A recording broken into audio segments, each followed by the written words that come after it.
Compressing a signal basically is if you've got, this is the waveform and you've got peaks. Compression basically is setting a threshold and saying anything that goes beyond this threshold, reduce it by a ratio 2:1, for example. This is gonna bring things down a little bit. Compression, generally, you're gonna try to make it subtle, especially with orchestral music. Generally, we don't use compression for orchestral music. Now, there's a concept that is called parallel compression. And the way this usually works is you're gonna have one channel, and this is the fader, right? It's at 0. And then you're gonna send a copy of this channel to a second channel. You're gonna insert a compressor, and you're gonna compress it a lot. And then here's the fader, and you're gonna bring up the fader until at some point like at -8, -6. And then basically what you have is the clean signal, non-compressed. You have a send that sends the same signal here that you are compressing. This is a very heavily compressed signal, and you're gonna mix it in till it feels nice. And what this is going to do is it's gonna fatten the sound. So basically you're mixing a very compressed signal into a non-compressed signal,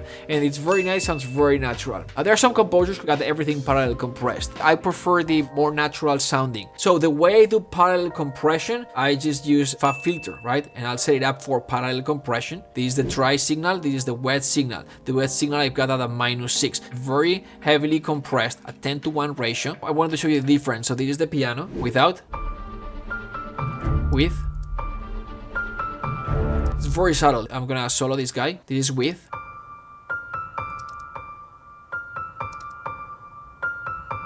It's very subtle. If I bring it in a little bit more so it's more obvious. Now we've got more of the compressed signal, so it's gonna sound louder. This guy here, this is how much is compressed without.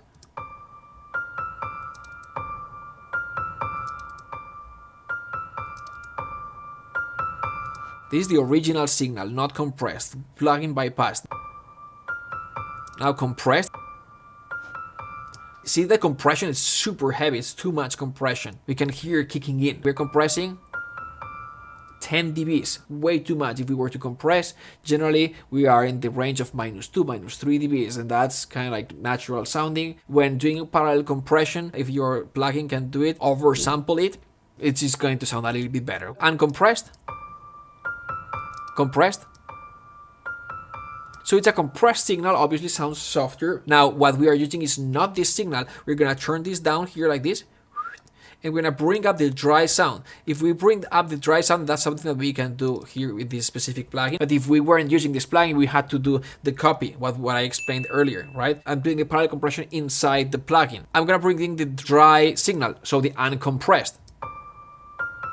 It shows like it's compressing, but this is the one that's compressing, so I'm not hearing it. So, and now I'm gonna bring in the wet, so it's gonna sum.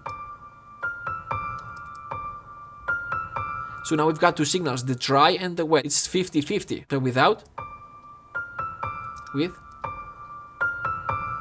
So now it adds, because we are summing two signals, but one of them is compressed, so it kind of thickens the sound. It kind of like adds a sense of loudness, but we are not increasing it that much. And the cool thing is that we don't feel that much compression because we are keeping the natural sound 50-50. Now that would be quite aggressive for orchestral music, so I like to keep it between -8 and -4, so without, and then both of them.